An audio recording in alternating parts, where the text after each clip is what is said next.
भारत की धरती पर अनेक वीरों ने जन्म लिया, लेकिन उनमें से कुछ ही ऐसे हुए जिन्होंने अपनी वीरता और शौर्य से इतिहास में अमरता पाली।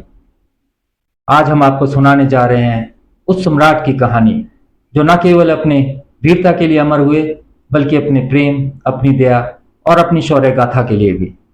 आज हम बात करेंगे उस वीर पुरुष की जिसे अजमेर का शेर कहा गया और इतिहासकार उन्हें आखिरी हिंदू सम्राट कहते हैं। वो है सम्राट पृथ्वीराज चौहान।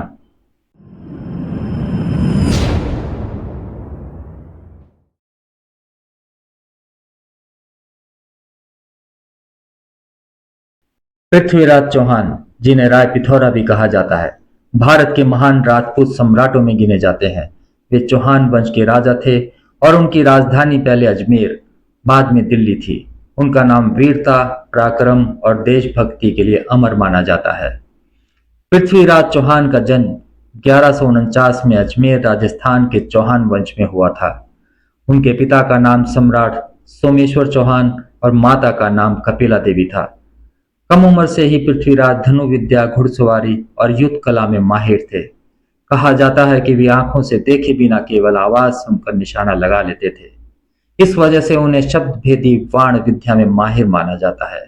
इतिहासकार लिखते हैं कि वे धनुष से इतनी सटीकता से वार करते थे कि अंधेरे में भी लक्ष्य भेद सकते थे।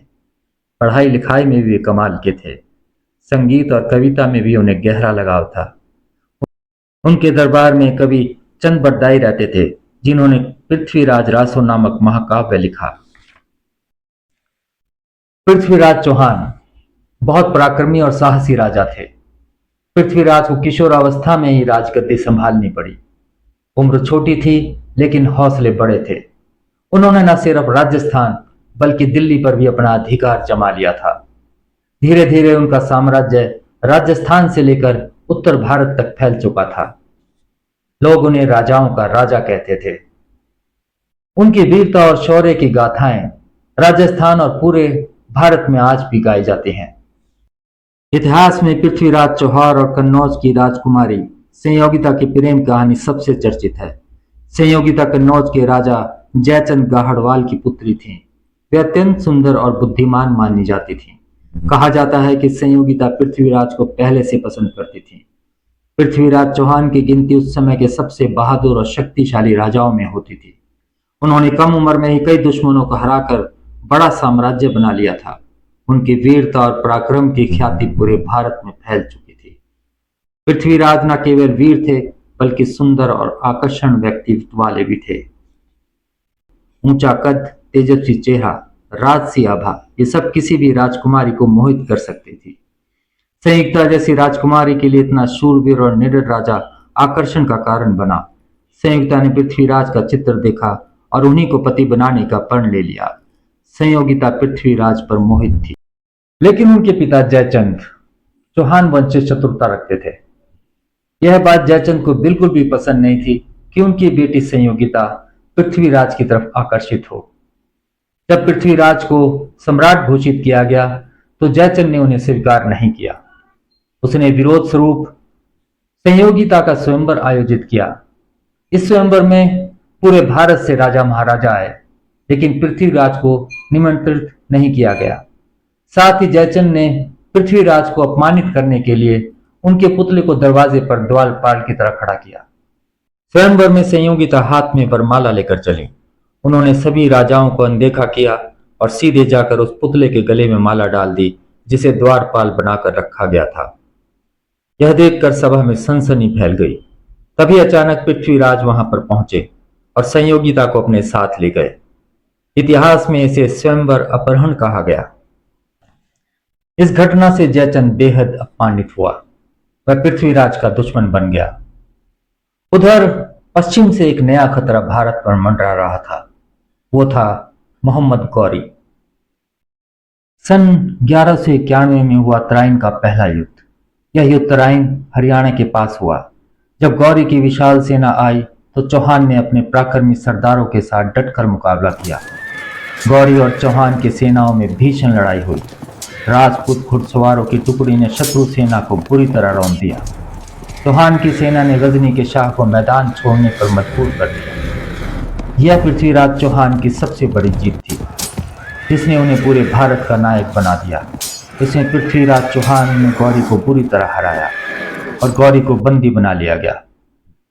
पृथ्वीराज अपने शत्रुओं पर भी दया दिखाते थे। पृथ्वीराज ने शौर्य और क्षमा दिखाते हुए गौरी को छोड़ दिया। किसे पता था कि यही दया आगे चलकर उनके लिए विनाशकारी साबित होगी। लेकिन इस विजय ने चौहान की वीरता को चारों ओर फैला दिया। अगले ही वर्ष गौरी ने विशाल सेना के साथ पुनः आक्रमण किया। सन 1192 त्राइन का मैदान फिर से रणभूमि में बदल गया। पृथ्वीराज की सेना मोहम्मद गौरी की सेना से बड़ी थी, लेकिन गौरी इस बार चालाकी और रणनीति के साथ आया था। उसने अपनी सेना को कई भागों में बांटा और अचानक हमला बोल दिया। पृथ्वीराज की सेना ने वीरता से लड़ाई लड़ी, लेकिन इस बार राजपूतों की एकता टूट गई और कई राजा समय पर सहयोग के लिए नहीं पहुंचे। चौहान की सेना ने वीरता दिखाई, लेकिन गौरी की रणनीति और मुस्लिम सेनाओं के संगठन के सामने वे हार गए। कहा जाता है कि अगर जयचंद पृथ्वीराज से पुरानी दुश्मनी के कारण गद्दारी ना करते तो पृथ्वीराज कभी ना हारते। कई इतिहासकारों का यह भी मानना है कि अगर राजपूत एकजुट रहते तो गौरी जीत नहीं सकता था। पृथ्वीराज को बंदी बना लिया गया और गजनी ले जाया गया। गजनी में मोहम्मद गौरी ने पृथ्वीराज की आंखें फोड़ दी, लेकिन वीर कभी हार नहीं मानता।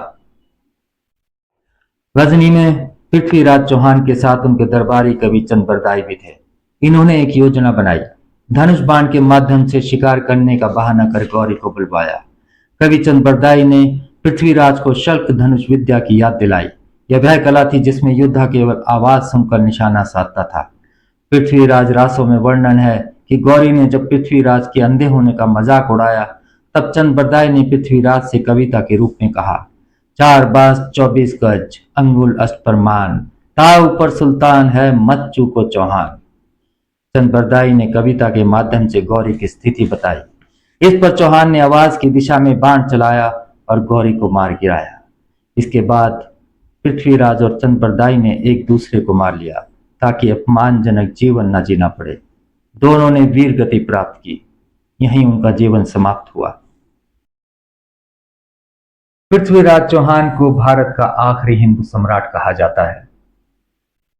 उनकी हार के बाद धीरे धीरे मुस्लिम सल्तनत का विस्तार पूरे उत्तर भारत में हुआ और मुस्लिम शासकों ने अपना अधिकार पूरे भारत पर जमा लिया। पृथ्वीराज चौहान का जीवन केवल युद्ध और राजनीति की गाथा नहीं था, बल्कि यह राजपूती परंपरा, स्वाभिमान और राष्ट्र प्रेम का प्रतीक है। आज भी उनका नाम भारतीय जनमानस में वीरता के अंतिम सूर्य के रूप में अमर है।